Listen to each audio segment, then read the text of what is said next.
আসিফ মাহমুদের সাথে আলাপ করেছিলাম এবং আমরা বলেছি যত লোক লাগে আমরা দেব, এখনই আমাদেরকে মার্চ টু ঢাকা কর্মসূচি ঘোষণা করতে হবে।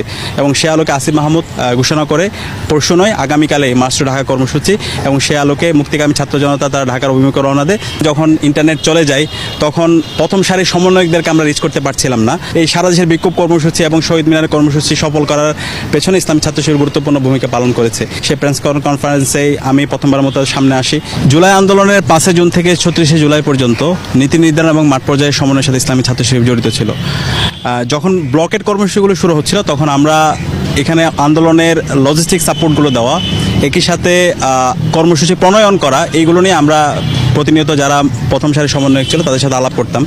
এবং সেখানে আমাদের জনশক্তিরা প্রতিদিন যেত এবং ওইখানকার যে পানি, স্যালাইন, তারপর হচ্ছে সামগ্রিক নির্দেশনা দেওয়া এবং আন্দোলন পরবর্তী ধাপ কী হবে সেটা নিয়ে আমরা রেগুলার মাহফুজ আলম, নাহিদ, আসিফ, সার্জিস, হাজার সবার সাথে আমাদের আলাপ হতো।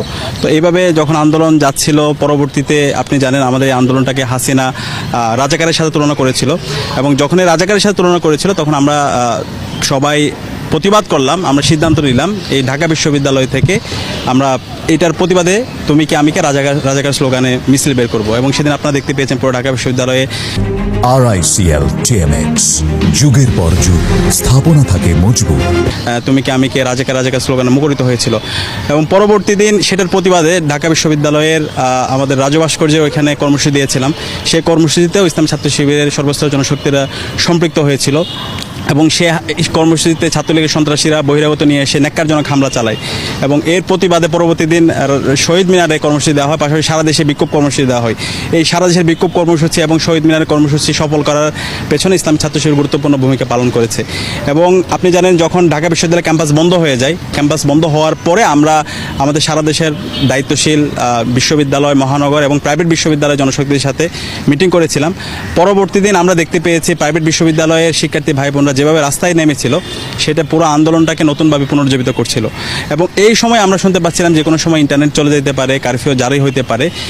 তখন আমরা ইসলাম ছাত্র শিবিরের কেন্দ্রীয় দায়িত্বশীল এবং ঢাকা বিশ্ববিদ্যালয় শিবিরের সাবেক সভাপতিরা মিলে 9 দফা তৈরি করেছিলাম, এবং এই 9 দফাটা ছিল আলটিমেটলি মুক্তির সনদ। পরবর্তীতে আপনি জানেন যখন ইন্টারনেট চলে যায় তখন প্রথম সারির সমন্বয়কদেরকে আমরা রিচ করতে পারছিলাম না।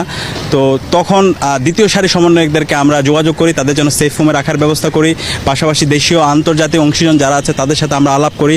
বলা চলো 19 জুলাই থেকে 2 আগস্ট পর্যন্ত প্রথম সারির সমন্বয়কদের অনুপস্থিতিতে প্রতিদিনের কর্মসূচি প্রণয়ন করা এবং প্রতিদিনের কর্মসূচিগুলো মিডিয়া হাউসে পৌঁছে দেওয়া, সেকেন্ড লেয়ারে যে সমন্বয়ক আছে তাদেরকে সেফ হোমে রাখার ব্যবস্থা করা, মাঠ পর্যায়ে আন্দোলন সমন্বয় করা, এই সামগ্রিক কাজে ইসলামী ছাত্র শিবির